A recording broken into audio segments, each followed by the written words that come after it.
যারা দাবি করে আমরা সুন্নি তোমরা ওয়াহাবি, তো আসো বাস্তব ফিল্ডে দেখা যাক কে সুন্নি কে ওয়াহাবি, একটু বহস করে দেখি।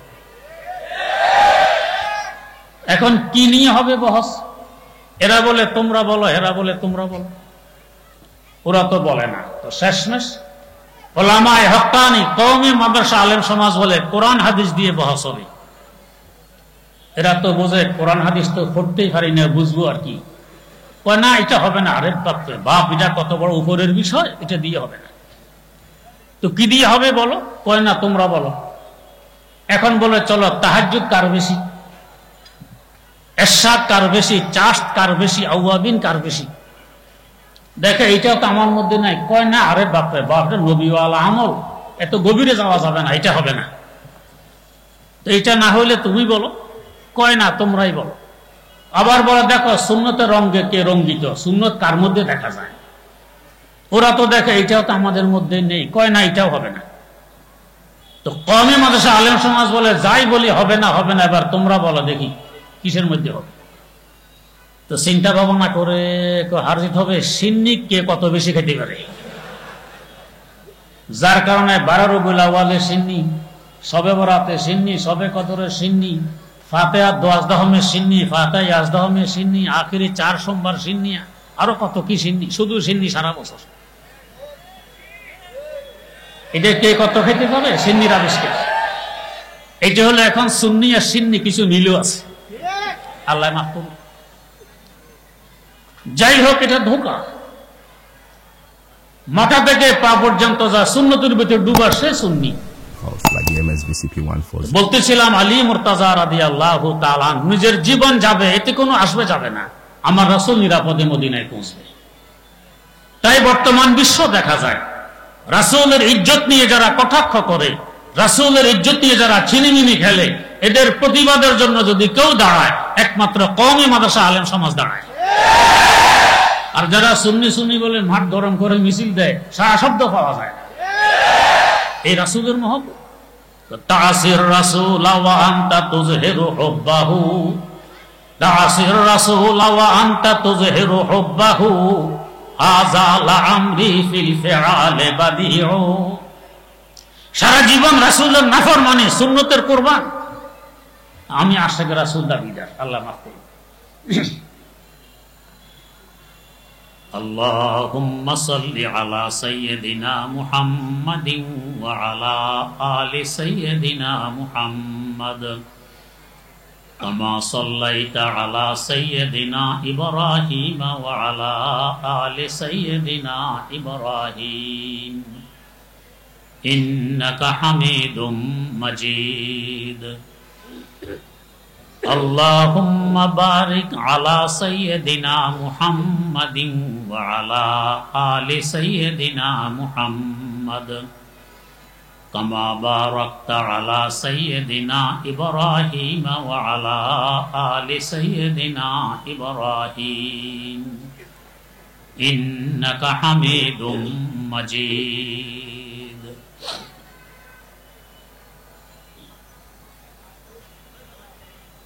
ঢাকার কলিজা বললে ভুল হবে না।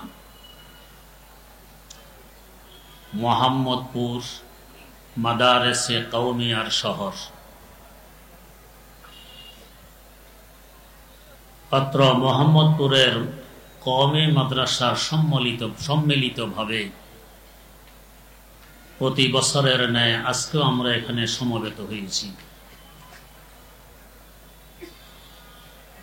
এই কওমি মাদ্রাসাগুলো কি করে, জাতিকে কি উপহার দেয়, সহজে কয়েকটি ঘটনার মাধ্যমে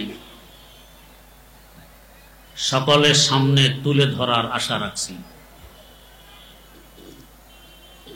কথাগুলো বুঝতে তেমন গভীরে যেতে হবে না, ঘটনার মাধ্যমে কথা বুঝতে সুবিধা, সহজে আশা করি বুঝে আসবে।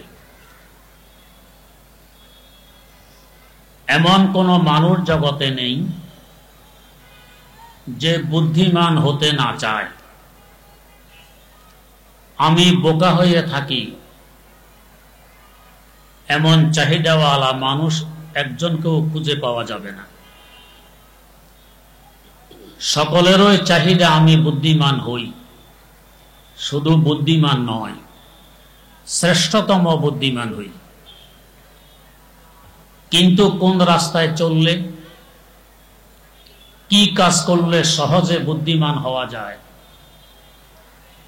আমাদের ক্ষুদ্র বিবেক ওই রাস্তাটি চয়ন করতে, ওই কাজটি বাছনি করতে অক্ষম। তাই আল্লাহ রাব্বুল আলামিন দয়া মায়া করে ওই রাস্তাটি চিনাইয়ে দিলেন, ওই কাজটি দেখাইয়ে দিলেন। সেটি হলো বুদ্ধির ডিপু, জ্ঞানের কারখানা, হিকমতে ভরা একমাত্র একটি কিতাব কোরআনে কারীম। ওয়াল কুরআনিল হাকীম, আল্লাহ পাক নিজে বলছেন হিকমতে ভরা জ্ঞানে পরিপূর্ণ কিতাব কোরআনে কারীম। অতএব এই কিতাব এবং এই কিতাবের ব্যাখ্যা ও তাফসীর হিসাবে হাদিস সমূহ যার সিনায় ঢুকবে তাকে জ্ঞানী বানাই দিবে, এই কিতাবের বৈশিষ্ট্য।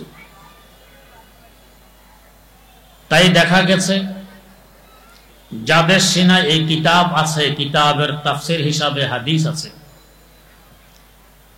এদের সাথে দুনিয়ার কেউ, চাই দুনিয়ার দিক দিয়ে যত বড় বুদ্ধিজীবী হিসাবে খ্যাতি অর্জন করুক না কেন, আজ পর্যন্ত কুলাইতে পারেনি, ইনশাআল্লাহ পারবেও না।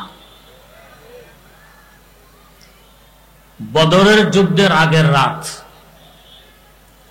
মুশরিকদের এক ব্যক্তি ভুলে মুসলমানদের তাঁবুর এলাকায় এসে গেছে। মুসলমানেরা তাকে ধরে ফেলে, ধরে জিজ্ঞেস করছে তোমাদের সৈন্য সংখ্যা কত? দুশমনের সৈন্য সংখ্যা এবং শক্তি সম্পর্কে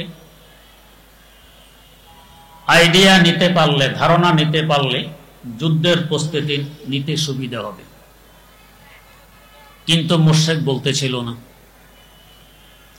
যতই পিড়াপিড়ি করা হচ্ছিল সে বলছিল না। মানুষের ভিড় জমে গেছে, জটলা বেঁধে গেছে। রাসূলুল্লাহ সাল্লাল্লাহু আলাইহি ওয়াসাল্লাম জানতে চাইলেন এখানে জটলা কিসের, ভিড় কেন? বলা হলো একজন মুশরিক এখানে এসে গেছে, আমরা তাকে জিজ্ঞেস করছি ওদের সৈন্য সংখ্যা কত, সে বলতেছে না। রাসূলুল্লাহ সাল্লাল্লাহু আলাইহি ওয়াসাল্লাম বললেন একে আমার কাছে নিয়ে আসো। নিয়ে আসা হলো। হুজুর সাল্লাল্লাহু আলাইহি ওয়াসাল্লাম জিজ্ঞেস করলেন তোমরা খাওয়ার জন্য দৈনিক কয়টি উট জবাই করো? সে জবাব দেয় 10টি উট জবাই করি। হুজুর বললেন একে ছেড়ে দাও, এদের সৈন্য সংখ্যা 1000। এক উট 100 মানুষ খেতে পারে, 10 উট জবাই করা মানে এদের সৈন্য সংখ্যা 1000। বাস্তবতাই ছিল। কৌশলে হুজুর উদ্ধার করে নিলেন যা জানার দরকার ছিল। এই কৌশল আসলো কিসের মাধ্যমে? কোরআনের মাধ্যমে। ইয়াসিন ওয়াল কুরআনিল হাকীম, হিকমতে ভরা জ্ঞানে পরিপূর্ণ কোরআন যার সিনায় আছে, কোরআন তাকে জ্ঞানী বানাই দিয়েছে। এটা কোরআনের বৈশিষ্ট্য। দুই ব্যক্তি খেতে বসেছে, একজনের মালিকানাধীন 5টি রুটি, আরেকজনের মালিকানাধীন 3টি রুটি। এর মধ্যে এক মুসাফির এসে বলছে ভাই আমি ক্ষুধার্ত, আমার খাবারের কোনো ব্যবস্থা নেই, তবে পয়সা আছে। তোমরা যদি আমাকে তোমাদের সাথে খাওয়ার অনুমতি দাও, আমার ক্ষুধার আগুন নিভতে পারে। তবে আমি মুফতে খাবো না, ফ্রি খাবো না, পয়সা দিয়ে খাবো।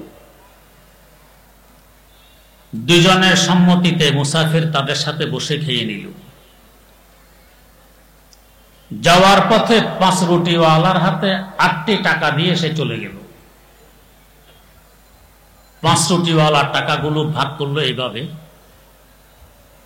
নিজে রাখলো 5 টাকা, 3 রুটির মালিককে দিল 3 টাকা। 3 রুটির মালিক বলছে, ভাগ আমি মানি না। কেন? ভাগ ইনসাফ ভিত্তিক হয়নি। কিভাবে ভাগ করলে ইনসাফ ভিত্তিক হবে? সমান সমান ভাগ করলে। তুমি রাখবে 4 টাকা, আমাকেও দিবে 4 টাকা। 5 রুটির মালিক বলছে, ভাই তোমার রুটি ছিল 3টি, তাই 3 টাকা দিলাম, আমার ছিল 5টি, তাই 5 টাকা রাখলাম। বেইনসাফের কি হল? না, ইনসাফ হয়নি, আমি মানি না। শেষমেশ ইনসাফের জন্য ধন্না দিল আলী মুর্তাজা রাদিয়াল্লাহু তাআলা আনহুর খেদমতে। 3 রুটিওয়ালা মোকদ্দমা দায়ের করে। আলী মুর্তাজা রাদিয়াল্লাহু তাআলা আনহু কথাবার্তা শুনে সিদ্ধান্ত দিলেন যে তুমি 5 রুটিওয়ালাকে আরো 2 টাকা ফেরত দাও। তুমি পাবে 1 টাকা, ও পাবে 60 টাকা। এই বলছে, হুজুর আপনার কাছে ইনসাফের জন্য এসেছিলাম, আপনি আরো 2 টাকা মাইনাস করে দিলেন, কেমন কথা হইল? তো এটাই ইনসাফ। তা কিভাবে? দেখো, তোমার ভাষ্য অনুযায়ী তোমাদের রুটি ছিল 8টি, খেয়েছ 3 জনে। 8 রুটি 3 জনের মধ্যে ভাগ করতে গেলে ভাগফল সমান হবে না। 8 রুটিকে ভাঙতে হবে, টুকরা টুকরা করতে হবে। কয় টুকরা করলে ভাগফল সমান হবে? এক এক রুটিকে 3 টুকরা করলে 8 রুটি 24 টুকরা হবে। এবার 3 দিয়ে ভাগ দিলে ভাগফল হবে 8। তার মানে তোমরা 3 জনে খেয়েছো, এক একজন 8 টুকরা। জি। মুসাফির দিয়েও গেছে 8 টাকা, এক এক টুকরার বিনিময়ে 1 টাকা। এবারে আসো, তোমার রুটি ছিল 3টি। জি। এক এক রুটিকে 3 ভাগ করলে মোট কয় ভাগ হয়? 9 ভাগ। 8 ভাগ তো তুমি খেয়ে ফেলেছ, বাকি ছিল 1 ভাগ। ওই 1 ভাগের বিনিময়ে 1 টাকা, এটা তুমি পাবে। আর ও রুটি ছিল 5টি, এক এক রুটিকে 3 টুকরা করলে কয় টুকরা হয়? 15 টুকরা। ও নিজে খেয়েছে 8 টুকরা, অবশিষ্ট ছিল 60 টুকরা, ওটা খেয়েছে মুসাফির। 1 টুকরার বিনিময়ে 1 টাকা, এই হিসাবে ও পাবে 60 টাকা। উভয়জনের আরজি শোনার পর তাৎক্ষণিক তিনি যে সিদ্ধান্ত দিলেন, এই বিচক্ষণতা কি সাধারণ বিচক্ষণতা? কিসের বরকত? কোরআনে কারীমের বরকত। ইয়াসিন ওয়াল কোরআনিল হাকিম। হিকমতে ভরা, জ্ঞানে পরিপূর্ণ কোরআন যার সিনায় ঢুকেছে, কোরআন তাকে জ্ঞানী বানাই দিয়েছে। হিজরতের রাত কাফেররা রাসূলুল্লাহ সাল্লাল্লাহু আলাইহি ওয়াসাল্লামের ঘরের চতুর্দিকে বেষ্টনী দিয়ে আছে। আল্লাহ পাক ওহীর মাধ্যমে রাসূল সাল্লাল্লাহু আলাইহি ওয়াসাল্লামকে সবকিছু শুনাই দিলেন এবং হিজরতের আদেশ দিলেন। হুজুর হিজরত করবেন ঠিক, কিন্তু মক্কার অনেক মুশরিকদের আমানত তার কাছে গচ্ছিত। এই আমানতগুলো কিভাবে মালিককে পৌঁছাবেন, এই নিয়ে তিনি চিন্তিত। ভাবার বিষয়, যারা আমার রক্তের পিপাসুক, আমি তাদের অর্থ সম্পদ নিয়ে চিন্তিত, তাদের আমানতগুলো কিভাবে পৌঁছাবো? ইসলাম আর কার নাম? কিংকর্তব্য বিমূঢ় হয়ে আলী মুর্তাজা রাদিয়াল্লাহু তাআলা আনহুকে ডেকে আমানতগুলো তাকে বুঝিয়ে বললেন, আলী, কাফেররা চতুর্দিকে বেষ্টনী দিয়ে আছে, বরে বরে ঘরে ঢুকবে আমাকে হত্যা করার জন্য। হিজরতের আদেশ এসে গেছে, আমি তো চলছি। এই আমানতগুলো অমুক অমুকের, তোমাকে বুঝিয়ে দিলাম, আগামীকাল আমানতগুলো যথাযথ মালিককে বুঝিয়ে দিয়ে তুমিও হিজরত করবে। আলী মুর্তাজা রাদিয়াল্লাহু তাআলা আনহু বললেন, ইয়া রাসূলুল্লাহ, আপনার আদেশ শিরোধার্য, তবে আমার ছোট্ট একটি দরখাস্ত। কি দরখাস্ত? আপনি যেই বিছানা মোবারকে ঘুমান, যে চাদর মোবারক মোড় দিয়ে ঘুমান, আমাকে ওই বিছানায় ওই চাদর মোবারক মোড় দিয়ে একটু ঘুমানোর অনুমতি দিবেন। রাসূলুল্লাহ সাল্লাল্লাহু আলাইহি ওয়াসাল্লাম অনুমতি দিয়ে দিলেন। কেন হযরতে আলী মুর্তাজা রাদিয়াল্লাহু আনহু এই দরখাস্ত পেশ করলেন? পরবর্তীতে ফখর করবেন যে আমাকে চিনো, আমি তো ওই আলী, যে আলী শাহেদ ও জাহান সাল্লাল্লাহু আলাইহি ওয়াসাল্লামের বিছানা মোবারকে তার চাদর মোবারক মোড় দিয়ে ঘুমিয়েছিলাম, এজন্য না। যিনি চিন্তা করতেছেন ভোরে ভোরে কাফেররা ঘরে ঢুকবে, যখন দেখবে বিছানা খালি, বুঝবে মোহাম্মদ ভেগে গেছে, হন্য হয়ে খুঁজবে চতুর্দিকে, তাকে বের করে ফেলবে, শহীদ করে দিবে। আমি আলী যদি তার বিছানায় তার চাদর মোবারক মোড় দিয়ে শুয়ে থাকি, ভোরে ভোরে ঘরে ঢুকবে, একটু একটু অন্ধকার থাকবে, বুঝবে না চাদরের নিচে কে। তারা ভাববে মোহাম্মদ শুয়ে আছে, উপরে তলোয়ার পড়বে, আমি আলী শহীদ হয়ে যাব, এদিকে আমার নবী নিরাপদে মদিনায় হিজরত করতে পারবেন। এশকে রাসূল, রাসূলের মহব্বত আর ভালোবাসা কার নাম? তো আয়ে দোস্ত আগার যা তলবি যাবত বখশম, আয়ে দোস্ত আগার যা তলবি যাবত বখশম, ওয়াজ যাচ আজিজ আস্ত বগো আবত বখশম, ওয়াজ যাচ আজিজ আস্ত বগো আবত বখশম। আমি এক আলী কেন, লক্ষ কোটি আলীর জীবনের বিনিময়ে যদি আমার রাসূল নিরাপদে মদিনায় পৌঁছতে পারেন, এই সদা সস্তা। ওনারাও আশিকে রাসূল ছিলেন, আমরাও মাশাআল্লাহ আশিকে রাসূল। আমাদের ইশক আর ভালোবাসার পরিচয় কি? বছরে একবার 12 রবিউল আউয়াল মিছিল করে আসলাম, ফিরে এসে খিচুড়ি কিংবা সিন্নি খেয়ে ঘরে চলে আসলাম, বাস।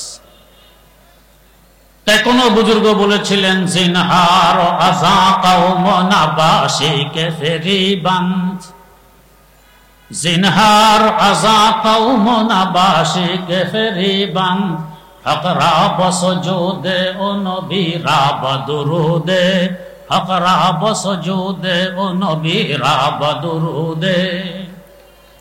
বছরে একবার ঈদের মাঠে গিয়ে সিজদা দিয়ে আসলাম, আল্লাহর হক আদায় হয়ে গেছে। আর বছরে একবার মিছিল করে এসে খিচুড়ি খেয়ে নিলাম, রাসূলের হক আদায় হয়ে গেছে। এটা ইশকে রাসূল। এটা কত বড় ধোঁকা, কত বড় জুলুমের কথা। যাদের মাথা থেকে পা পর্যন্ত সুন্নতের ভিতরে ডুবা, যাদের সারাটা জীবন রাসূল সাল্লাল্লাহু আলাইহি ওয়াসাল্লামের সুন্নতে রঙ্গে রঙ্গিত, এরা তো আশিকে রাসূল হতে পারলো না, এরা ওয়াহাবি। আর আমার দিকে তাকাইলে মাথা থেকে পা পর্যন্ত সুন্নতের কোনো নিশানা নেই, আমি আশিকে রাসূল। দুরূদ শরীফ মাঝে মধ্যে পড়লেও চিটাগাং আমানত শাহ ব্রিজের অপর পাড়ে, কর্ণফুলী নদীর দক্ষিণ পাড়ে বাড়ি ছিল সুফি আহসানুল্লাহ। আজ থেকে 100 বছর আগে তিনি ইন্তেকাল করেছেন। তার বানানো 2টি ছন্দ, সালাতুন ইয়া রাসূলুল্লাহ আলাইকুম, সালামুন ইয়া হাবিবাল্লাহ আলাইকুম, এটা হলো সুন্নি দুরূদ। অথচ যখন দুরূদের আয়াত অবতীর্ণ হয়, সাল্লু আলাইহি ওয়া সাল্লিমু তাসলিমা, হযরতে সাহাবায়ে কেরাম রাদিয়াল্লাহু তাআলা আনহুম আরবি ভাষাভাষী, চাইলে নিজেরা বানিয়ে দুরূদ পাঠ করতে পারতেন, কিন্তু এই দুঃসাহসিকতা দেখাননি। বুখারী শরীফে হাদিস বর্ণিত, তারা দরবারে নবুয়তে এসে দরখাস্ত পেশ করলেন, ইয়া রাসূলুল্লাহ, সালাম কিভাবে দিতে হয় আমাদেরকে শিখিয়েছেন, দুরূদ কিভাবে পাঠ করতে হবে তা তো শিখাননি, এটাও শিখিয়ে দেন। হুজুর সাল্লাল্লাহু আলাইহি ওয়াসাল্লাম দুরূদ শিখাইলেন, যে দুরূদ আমরা নামাজে পড়ে থাকি। এটা পড়লে তো আশিক হওয়া যায় না, এটা পড়লে ওয়াহাবি হয়। আর রাসূল সাল্লাল্লাহু আলাইহি ওয়াসাল্লামের বিদায়ের 1300 বছর পর সুফি আহসানুল্লাহর বানানো বাংলা ভাষাভাষী, এটা পড়লে সুন্নি হয়, আশিকে রাসূল হয়। কত বড় জুলুমের কথা। জিনহার আযা কওম নাবাশিকে ফেরিবান, জিনহার আযা কওম নাবাশিকে ফেরিবান, ফকরা বসজুদে ও নবী রাব দুরুদে। আমার উস্তাদ মুহতারাম শাইখুল হাদিস আল্লামা আজিজুল হক রাহিমাহুল্লাহ একটি দৃষ্টান্ত দিতেন। 2 বেটার গাবি চড়তে গেছে মাঠে, এক গাভী গৃহস্থের, আরেক গাভী দুধ ব্যাপারীর। তো গৃহস্থ নিজের প্রয়োজন বোধে কিছু দুধ ওলান থেকে দুইয়ে নেয়, বাকিটা গাভীর বাছুর খায়। এতে করে বাছুর খুব তরুতাজা। আর দুধ ব্যাপারীর গাভীর ওলান থেকে সব দুধ ব্যাপারী বের করে নেয় টাকার লোভে। বাছুরের জন্য কোনো দুধ থাকে না, বেচারা শুকাইতে শুকাইতে চামড়া হাড্ডিতে লেগে গেছে। উভয় গাভী বাছুর সহকারে এখন মাঠে চড়তে আসছে। তো গৃহস্থের গাভীর বাছুর দুধ ব্যাপারীর গাভীর বাছুরকে বলতেছে, ভালোই হয়েছে তুমি এসেছো, আমিও এসেছি। কারণ ছোট বাচ্চারা মাঠে একাত্রিত হলে কিছু একটা করা লাগে, এরা ভিন্ন ভিন্ন থাকে না। তো এক কাজ করো, আমরা দুজন হার জিত দিই, কে হারে কে জিতে দেখিনি। এখন যদি ব্যাপারের গাভীর বাছুর বলে না আমি রাজি নেই, তো বেজ্জতির কথা। ঠিক আছে রাজি আছে, হার জিত দিব। কিসের মধ্যে দিব হার জিত? তুমি বলো, হে বলে তুমি বলো। তো ব্যাপারের গাভীর বাছুর তো দেখে আমি তো আসলে পারবো না, তাই বলে না। শেষমেশ গৃহস্থের গাভীর বাছুর বলতেছে চলো মারামারি করি, দেখি কে হারে কে জিতে। তো এই দেখে আমার এমনি দম আসে আর যায়, কি মারামারি? ও না ভাই, মারামারি কি ভালো কাজ? এটা না অন্য কিছু। তো তুমি বলো। কেন আমি বলবো না, তুমি বলো। এখন গৃহস্থের গাভীর বাছুর বলে তাহলে দৌড় দেই, কে আগে যেতে পারে। এই তো বুঝে আমার দাঁড়ানো শক্তি নেই, দৌড় দেবো কি? ও না ভাই, এটাও হবে না, অন্য কিছু বলো। তো আমি দুইটা বললাম, তুমি রাজি না, এখন আমি বলবো না, তুমি বলো। শেষমেশ ব্যাপারের গাভীর বাছুর বলে হার জিত হবে শুয়ে শুয়ে কে কতক্ষণ ঘুমাইতে পারে। আর মাসিয়ে যদি বিরক্ত করে কান না দিয়ে মাসি তাড়াইতে পারে, এটার মধ্যে হবে হার জিত। সুস্থ ব্যক্তি কতক্ষণ শুয়ে থাকতে পারে? এ তো কাজে যাওয়া লাগে, এ তো ব্যস্ত থাকে, শুয়ে থাকা তার পক্ষে সম্ভব হয় না। আমাদের অবস্থা এমন, যারা দাবি করে আমরা সুন্নি তোমরা ওয়াহাবি, তো আসো বাস্তব ফিল্ডে দেখা যাক কে সুন্নি কে ওয়াহাবি, একটু বহস করে দেখি। এখন কি নিয়ে হবে বহস? এরা বলে তোমরা বলো, এরা বলে তোমরা বলো, ওরা তো বলে না। তো শেষমেশ ওলামায়ে হক্কানি কওমি মাদ্রাসা আলেম সমাজ বলে কোরআন হাদিস দিয়ে বহস হবে। এরা তো বোঝে কোরআন হাদিস তো পড়তেই পারি না, বুঝবো আর কি। কয় না এটা হবে না। আরে বাপ, এটা কত বড় উপরের বিষয়, এটা দিয়ে হবে না। তো কি দিয়ে হবে বলো? কয় না তোমরা বলো। এখন বলে চলো তাহাজ্জুদ কার বেশি, এরশাদ কার বেশি, চাষ্ট কার বেশি, আউয়াবিন কার বেশি। দেখে এইটাও তো আমার মধ্যে নাই। কয় না আরে বাপরে বাপ, নবীওয়ালা আমল, এত গভীরে যাওয়া যাবে না, এটা হবে না। তো এটা না হলে তুমি বলো। কয় না তোমরাই বলো। আবার বলে দেখো সুন্নতের রঙে কে রঙ্গিত, সুন্নত কার মধ্যে দেখা যায়। ওরা তো দেখে এটাও তো আমাদের মধ্যে নেই। কয় না এটাও হবে না। তো কওমি মাদ্রাসা আলেম সমাজ বলে যাই বলি হবে না, হবে না, এবার তোমরা বলো দেখি কিসের মধ্যে হবে। তো চিন্তা ভাবনা করে হার জিত হবে সিন্নি কে কত বেশি খেতে পারে। যার কারণে 12 রবিউল আউয়ালে সিন্নি, শবে বরাতে সিন্নি, শবে কদরে সিন্নি, ফাতিহা দোয়াজদাহমে সিন্নি, ফাতিহা ইয়াজদাহমে সিন্নি, আখিরি 4 সোমবার সিন্নি, আরো কত কি সিন্নি, শুধু সিন্নি সারা বছর। এটা কে কত খেতে পারে? সিন্নির আবিষ্কার। এটা হলো এখন সুন্নি আর সিন্নি কিছু মিলও আছে, আল্লাহ মাফ করুন। যাই হোক, এটা ধোঁকা। মাথা থেকে পা পর্যন্ত যা সুন্নতের ভিতরে ডুবা সে সুন্নি। বলতেছিলাম আলী মুর্তাজা রাদিয়াল্লাহু তাআলা নিজের জীবন যাবে, এতে কোনো আসবে যাবে না, আমার রাসূল নিরাপদে মদিনায় পৌঁছবে। তাই বর্তমান বিশ্ব দেখা যায় রাসূলের ইজ্জত নিয়ে যারা কটাক্ষ করে, রাসূলের ইজ্জত নিয়ে যারা ছিনিমিনি খেলে, এদের প্রতিবাদের জন্য যদি কেউ দাঁড়ায়, একমাত্র কওমি মাদ্রাসা আলেম সমাজ দাঁড়ায়। আর যারা সুন্নি সুন্নি বলে মাঠ গরম করে মিছিল দেয়, সারা শব্দ পাওয়া যায়। এই রাসূলের মহব্বত, তাসির রাসূল ওয়া আনতা তুযহিরু হুব্বাহু, তাসির রাসূল ওয়া আনতা তুযহিরু হুব্বাহু, হাযা লা আমরি ফিল ফিআলে বাদিউ। সারা জীবন রাসূলের নাফরমানি, সুন্নতের কুরবান, আমি আশিক রাসূল দাবিদার, আল্লাহ মাফ করুন।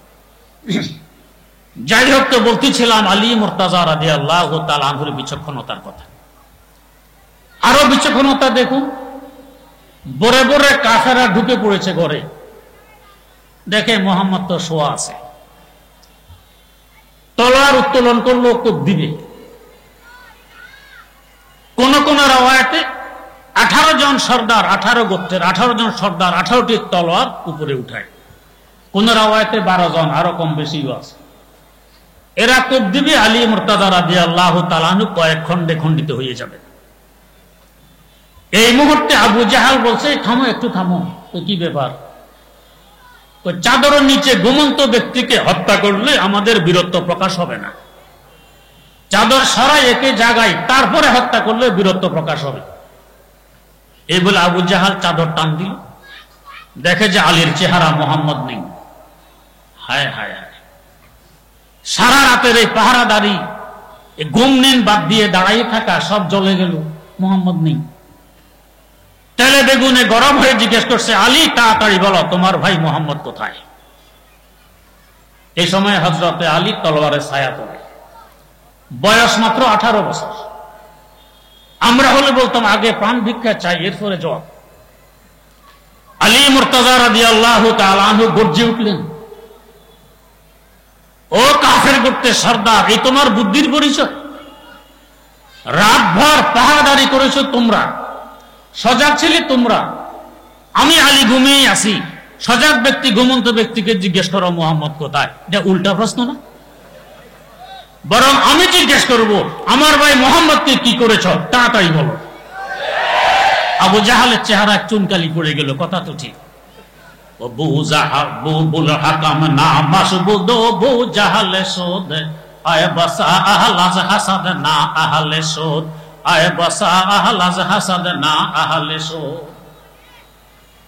যাদের ভিতরে এ ধরনের হিংসা বিদ্রুপ থাকে, নেতৃত্বের চাহিদা থাকে, এদের বুদ্ধি শুধু এভাবে বিদায় নিয়ে যায়।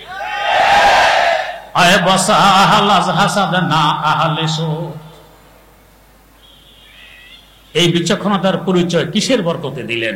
কোরআনের বরকত।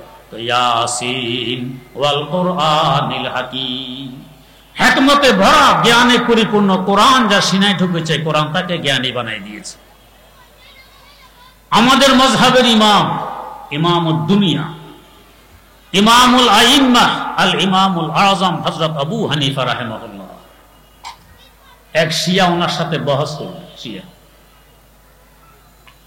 ইমামে আযম মঞ্চে উঠার সময় জুতা জোড়া একবারে বগলের নিচে নিয়ে সকলের সামনে দিয়ে মঞ্চে উঠলেন। শিয়া বেচারা বলছে, আবু হানিফা তোমার আদব লেহাজ নেই, তুই কি জুতা কে নিবি এখান থেকে? একবারে জুতা বগলে নিয়ে সকলের সামনে দিয়ে মঞ্চে উঠল। ইমাম জবাব দিলেন, কারণ হইল আমি শুনেছি নবী করিম সাল্লাল্লাহু আলাইহি ওয়াসাল্লামের জমানায় শিয়ারা নাকি জুতা চুরি করত, এই ভয়ে জুতা নিয়ে এসে গেছি স্টেজে বগলের নিচে করে। শিয়া বাচ্চারা বলছে, কি অবাস্তব কথা বলতেছ? নবীর যুগে কি শিয়া ছিল? ও ভাই, ভুল হয়ে গেছে, হযরত আবু বকর রাদিয়াল্লাহু তাআলা আনহুর জমানায় জুতা চুরি করত। আবারও মিথ্যা বলতেছ, আবু বকরের সময় কি শিয়া ছিল? ভাই আসলে ভুল হয়ে গেছে, হযরত ওমর রাদিয়াল্লাহু তাআলা আনহুর জমানায় জুতা চুরি করত। আবার উদ্ভট কথা বলছো, ওমরের জমানায় কি শিয়া ছিল? ভাই আসলে ভুল হয়ে গেছে, হযরত ওসমান গনি রাদিয়াল্লাহু আনহুর জমানায় জুতা চুরি করত। আবারও বলতেছ অবাস্তব কথা, ওসমানের জমানায় শিয়া ছিল। ইমামে আযম রাহমাতুল্লাহ আলাইহি বললেন, যে শিয়ার অস্তিত্ব রাসূলের জমানায় নেই, আবু বকর রাদিয়াল্লাহু আনহুর জমানায় নেই, ওমর রাদিয়াল্লাহু আনহুর জমানায় নেই, ওসমান গনি রাদিয়াল্লাহু আনহুর জমানায় ছিল না, নব আবিষ্কৃত একটি সম্প্রদায়, এর আবার হক হয় কি করে? বেচারা চেহারায় চুনকালি, নিজের কথা নিজে হেরে গেলাম। ইমামে আযমের বিচক্ষণতার পরিচয় দিলেন কিসের বরকত? কোরআনের বরকত। ইয়াসিন ওয়াল কোরআনিল হাকিম। আরেক বেচারা চায় স্ত্রী আমার কাছে থাকুক, স্ত্রী চায় বিচ্ছেদ ঘটুক, সে চলে যাবে। তালাক না দিলে যেতে পারা যাবে কিভাবে? একবার রাত্রে স্বামী স্ত্রী কি নিয়ে ঝগড়া, এক পর্যায়ে গিয়ে স্ত্রী কথা বন্ধ করে দিল, তোমার সাথে কোনো কথা নেই। স্বামী বেচারা অনেক চেষ্টা প্রচেষ্টা করে যখন কুলাইতে পারলো না, স্ত্রী কথাই বলে না, উঠে গেছে রাগ। রাগ উঠলে মানুষের হিতে হিত জ্ঞান থাকে না, রাগের মাথায় বলে ফেললো, শোবে সাদেকের আগে আগে যদি কথা না বলো তোমাকে 3 তালাক। স্ত্রী তো খুব খুশি, পাইছিস, বাস শোবে সাদেক পর্যন্ত কথা বলবো না, তালাক হবে, আমি বিদায় নিব। বেচারা যখন রাগ ঠান্ডা হয়েছে, এখন দেখে সর্বনাশ, কি করলাম, স্ত্রী তো এটাই চায়। বহু আলেম ওলামা শরণাপন্ন হলো, বাঁচার কি উপায়? কোনো উপায় নেই, চেষ্টা করো, কথা বলাইতে পারো কিনা। স্ত্রী তো মুখে তালা, সে তো কথা বলেই না। শেষমেশ আবু হানিফা রাহিমাহুল্লাহু তাআলার খেদমত, হুজুর আমি তো বিপদে পড়ে গেছি। কি বিপদ? আমি চাই স্ত্রী আমার কাছে থাকুক, আমি তাকে অত্যন্ত ভালোবাসি, বেচারি চলে যেতে চায়। আসে গোসা উঠেছিল, বলে ফেলেছে শোবে সাদেকের আগে আগে আমার সাথে কথা না বললে 3 তালাক। এখন তো সে সুযোগ পেয়ে গেছে, কথা তো আর বলতেছে না, তালাক তো হয়ে যাবে, শোবে সাদেক হওয়া মাত্র। ইমাম বললেন, নাকে তেল দিয়ে আরামে ঘুমাও, তালাক হবে না। ইমামের কথার উপরে তো আস্থা আছে, বেচারা গিয়ে ঘুমিয়ে পড়েছে নিশ্চিন্ত। স্ত্রীর রাতভর গাঁটটি বাঁধে, শোবে সাদেক হবে, বিদায় হয়ে যাবে, গাঁটটি বাঁধে। এদিকে ইমাম আজম ওই মহল্লার মুয়াজ্জিন সাহেবকে ডেকে বললেন, মুয়াজ্জিন সাহেব, শোবে সাদেকের 1 ঘন্টা আগে একটা আজান দিবেন। হুজুর কি জন্য? এটা পরে বলবো, এখন বলা যাবে না। এখন বললে ও যদি আবার গিয়ে বলে দেন। স্ত্রী গাঁটটি বেঁধে প্রস্তুত, শোবে সাদেক হবে, বিদায় নিবে। মুয়াজ্জিন সাহেব শোবে সাদেকের ঘন্টাখানেক আগে দিয়েছেন আজান। স্ত্রী গাঁটটি গোটটা নিয়ে এসে স্বামীকে জাগায়, এই উঠুন, আমি গেলাম, সালাম, উঠুন, সালাম। স্বামী উঠে দেখে যে আজানের আওয়াজ শোনা যায়, ইন্না লিল্লাহ, ইমাম সাহেব আমাকে ধোঁকায় দিয়ে দিল। দৌড়িয়ে গেছে, হুজুর স্ত্রী তো গাঁটটি গোটটা নিয়ে চলে যাচ্ছে, তালাক তো হয়ে গেছে। ওই না, তালাক হয়নি। না হুজুর, নিজ কানে আজানের আওয়াজ শুনেছি, শোবে সাদেকের পরেই কথা বলেছে, তালাক হয়ে গেছে। ইমাম বললেন, তোমার স্ত্রীকেও ডাকো, মুয়াজ্জিন সাহেবকেও ডাকো। উভয়জনকে ডাকা হইল। ইমাম জিজ্ঞেস করলেন, মুয়াজ্জিন সাহেব আজান কখন দিয়েছিলেন? হুজুর শোবে সাদেকের ঘন্টাখানেক আগে। স্ত্রী মাথায় হাত, হায় হায় হায়, কি সুযোগ হারিয়ে ফেললেন, তালাক তো হইল না। এই বিচক্ষণতা কিসের বরকত? কুরআনের বরকত। ইয়াসিন ওয়াল কুরআনিল হাকীম, হিকমতে ভরা, জ্ঞানে পরিপূর্ণ কোরআন যা সিনায় ঢুকেছে, কোরআন তাকে জ্ঞানী বানাই দিয়েছে। আরেক নাস্তিক মঞ্চে দাঁড়াইয়ে চ্যালেঞ্জ করে, আল্লাহ খোদা বলতে কিছু নেই। আলিয়াযুবিল্লাহ। নাস্তিক তো কোরআন সুন্নাহ মানবে না, মানে যুক্তি। খলিফা মনসুরের সময় খলিফা লোক পাঠাইলেন, ইমাম আজমকে ডেকে আনো, উনি তো যুক্তির বাদশা। নাস্তিক তো কোরআন সুন্নাহ মানবে না।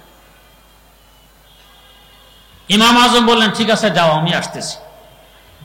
কিন্তু আসতেছি উনি আসতেছেন না। অনেক অপেক্ষার পর নাস্তিক বগল বাজানো শুরু। তো দেখেছো তোমাদের ইমামের অবস্থা, ভয় পেয়ে গেছে, আমার সাথে যুক্তিতে কুলাইতে পারবে না, সে আসবে না। অনেকক্ষণ পর ইমাম এসেছেন। নাস্তিক প্রশ্ন করে, দেরি কেন করলেন, ভয় পেয়ে গেছেন? ইমাম জবাব দেন, না, সময় মতো রওনা করেছিলাম, তবে আমার বাড়ি যে নদীর ওই পাড়ে, নদীর পাড়ে এসে দেখি নৌকা নেই, টলার নেই, কিছু নেই, তো আসবো কিভাবে?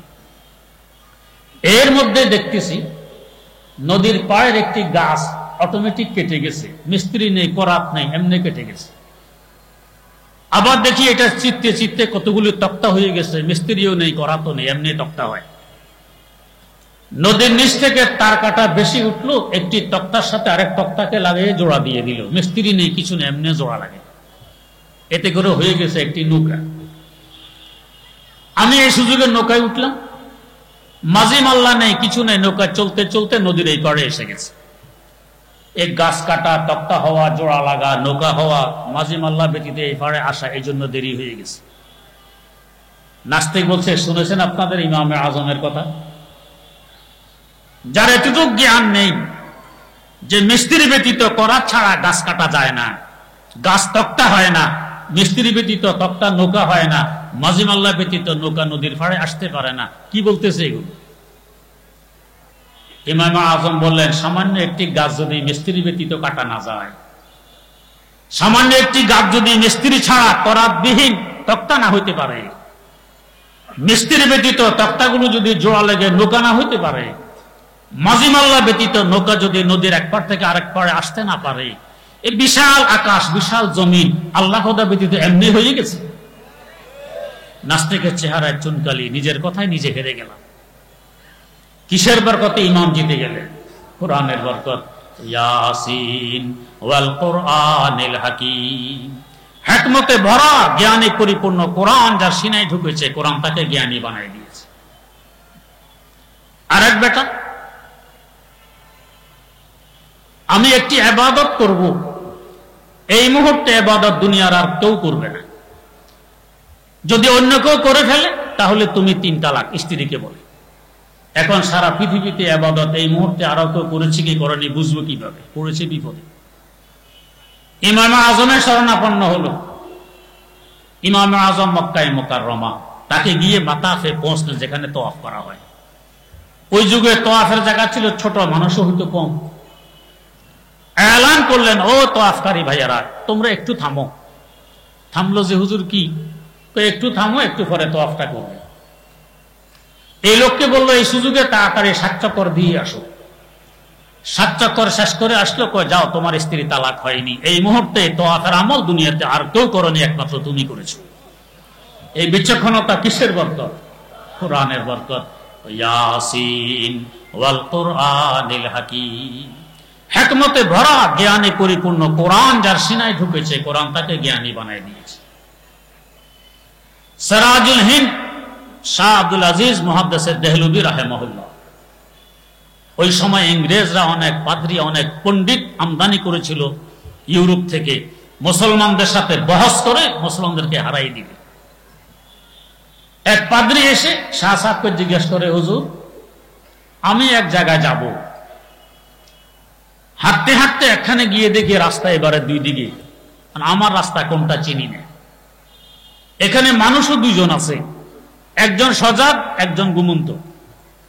আমি কাকে জিজ্ঞেস করে পথ চলব?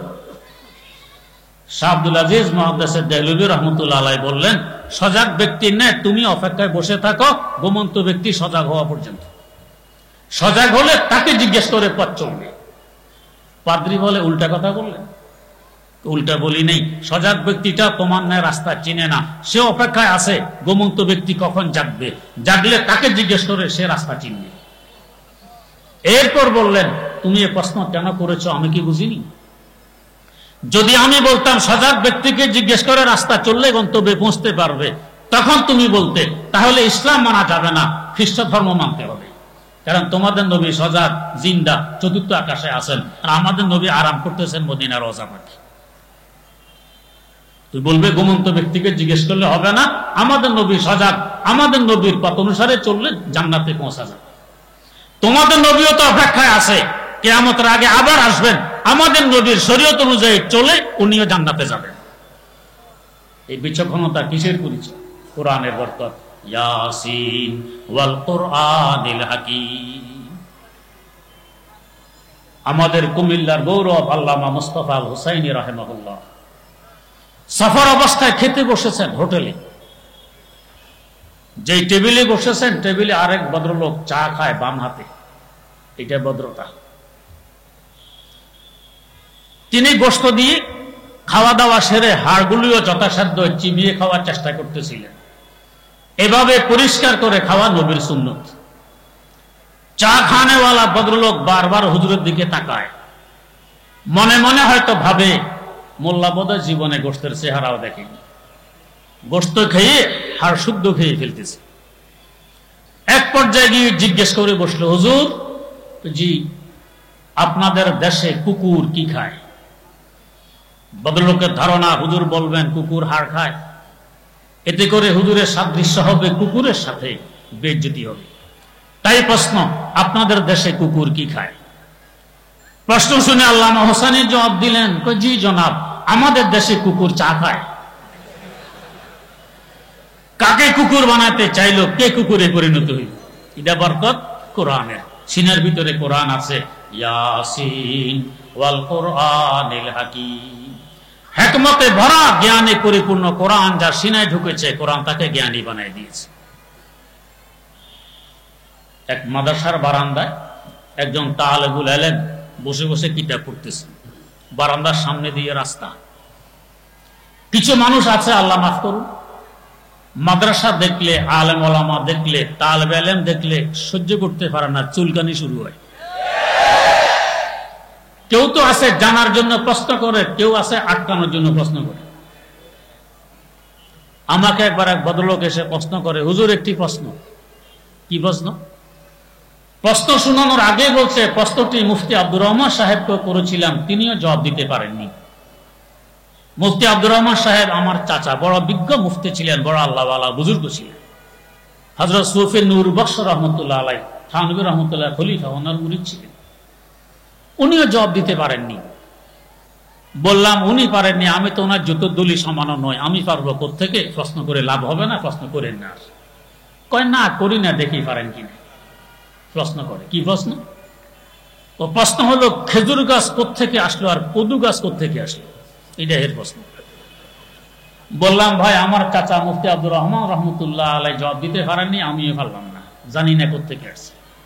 ও তাহলে আমার থেকে শুনুন তো, প্রশ্নের জবাব তো জানাই আছে, করলেন কেন? এই জবাব কোথায় পাইলেন? আমার কাছে কিতাব আছে। কি কিতাব? হাজার মসলা। হাজার মসলা কিতাবের নাম। তো বলুন জবাব কি? তো উহুদের ময়দানে আল্লাহর নবী দুইটি দাঁত মোবারক শহীদ হয়ে গিয়েছিল। একটি দাঁত থেকে উঠেছে খেজুর গাছ, আর একটি থেকে উঠেছে কদু গাছ। তাই খেজুর খাওয়া সুন্নত, কদু খাওয়া সুন্নত। মাশাআল্লাহ, জবাব তো বড় সুন্দর শুনাইলেন, তবে আমার দুইটা কথা বুঝার। কি?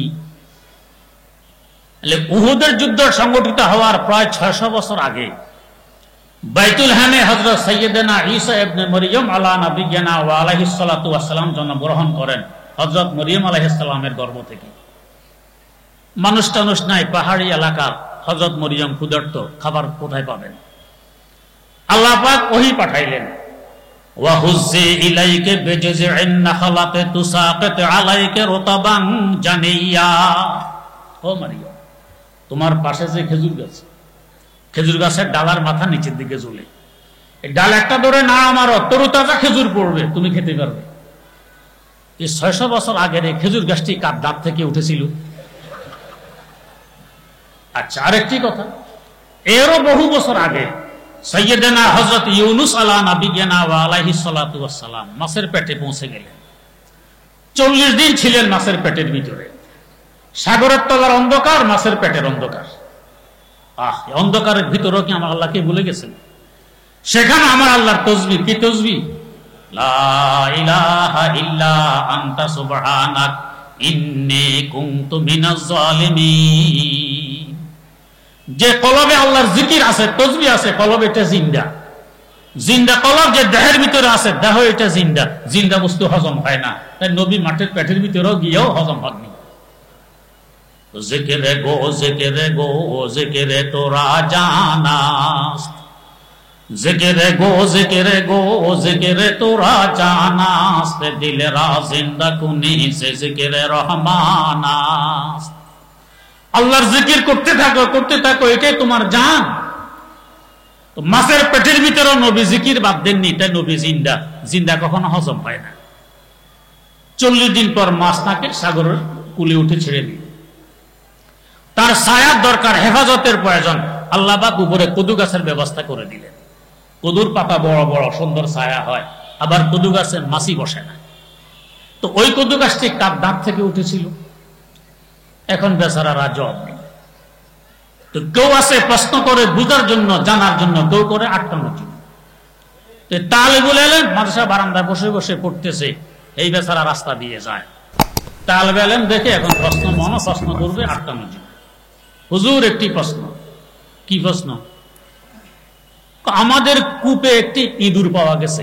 ইঁদুর, এখন কূপের পানি পাক নাকি না পাক? তালেব ইলম এখন এই মাসালাটি পড়েনি। এখন যদি বলে জানি না, এই বদনাম করে মাদ্রাসা জীবনও কেউ চাঁদা দিবেন না, লেখাপড়া কিচ্ছু হয় না। বলতে গেলে উল্টা পাল্টা মাসালা হবে। তালবেলেন কৌশল অবলম্বন করুন। কইজি প্রশ্ন তো করেছেন, উত্তর দেওয়ার জন্য আমাকে কিছু কথা তথ্য দিতে হবে। তো কি তথ্য? ইঁদুর কূপে পড়ার দুই সুরত, দুই অবস্থা, হয়তো কেউ ফেলে দিয়েছে অথবা নিজে নিজে পড়েছে, এ তথ্য আমাকে দিতে হবে। নিজে নিজে যদি পড়ে থাকে আবারও দুই সুরত, হয় চলার পথে বেখেয়ালে পড়ে গেছে অথবা স্বইচ্ছা লাভ দিয়ে পড়ছে, এই তথ্যটাও দেয়া লাগবে। পড়ার পরে আবার দুই সুরত, এখনো জিন্দা অথবা মারা গেছে। জিন্দা হলে আবার দুই সুরত, হয় এখনো সাঁতার কাটে কিংবা শক্তি শেষ আর সাঁতার কাটতে পারতেছে না, এই তথ্য দিতে হবে। মারা গেল দুই সুরত, হয় পা উপরের দিকে দিয়ে চিত হয়ে বসে অথবা পা নিচের দিকে দিয়ে উপর হয়ে বসে, এই তথ্য দিতে হবে। আর যদি ডুবে যায় তাও দুই সুরত, হয় ফুলে গেছে অথবা এখনো ফুলেনি। যদি ফুলে গিয়ে থাকে আবারও দুই সুরত, হয়তো ফেটে গেছে অথবা এখনো ফাটেনি। ফেটে গেলে আবার দুই সুরত, হয়তো পানিতে গন্ধ এসে গেছে অথবা এখনো গন্ধ আসেনি। গন্ধ আসলে আবারও দুই সুরত, হয়তো পানির রঙে পরিবর্তন এসে গেছে অথবা রঙে এখনো পরিবর্তন আসেনি। যদি পরিবর্তন এসে যায় আবারও দুই সুরত, বালতি দিয়ে পানি তোলার সময় ইঁদুরের অংশ বালতির পানির সাথে আসতেছে অথবা আসে না। যদি আসে আবার দুই সুরত, হয় হাড়ের সাথে এখনো কিছু গোশত আছে অথবা শুধু হাড় গোশত নেই, পচে গেছে। যদি হাড় আসে আবারও দুই সুরত, হয়তো তার প্রত্যেক জোড়া ভিন্ন হয়ে গেছে অথবা এখনো জোড়া লেগে আছে। এই দুই সুরত পর্যন্ত পৌঁছার পর বেটাকে হুজুর আসসালামু আলাইকুম আমি গেলাম, এরপরে সারা দেশে আরে বাপরে বাপ কি লেখাপড়া মাদ্রাসায় হয়।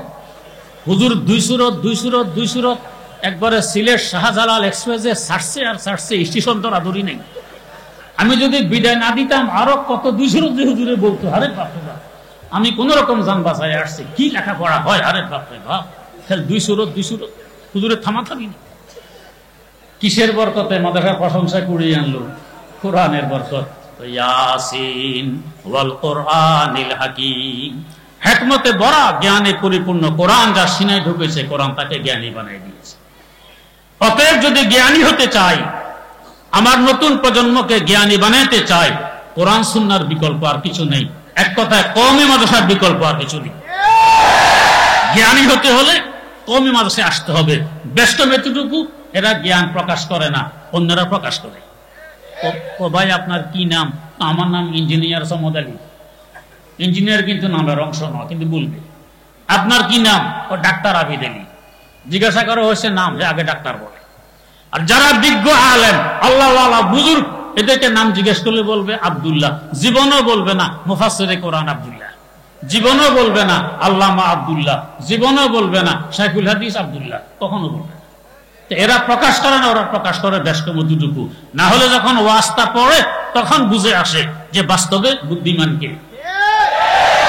আল্লাহ রাব্বুল আলামিন আমাদেরকে, আমাদের নতুন প্রজন্মকে কওমি মাদ্রাসার সাথে যোগাযোগ রেখে বুদ্ধিমান হওয়ার তৌফিক দান করুন। সুবহানাল্লাহি ওয়া বিহামদি, সুবহানাকাল্লাহুম্মা ওয়া বিহামদিক, আশহাদু আল্লা ইলাহা ইল্লা আনতা, আস্তাগফিরুকা ওয়া আতুবু।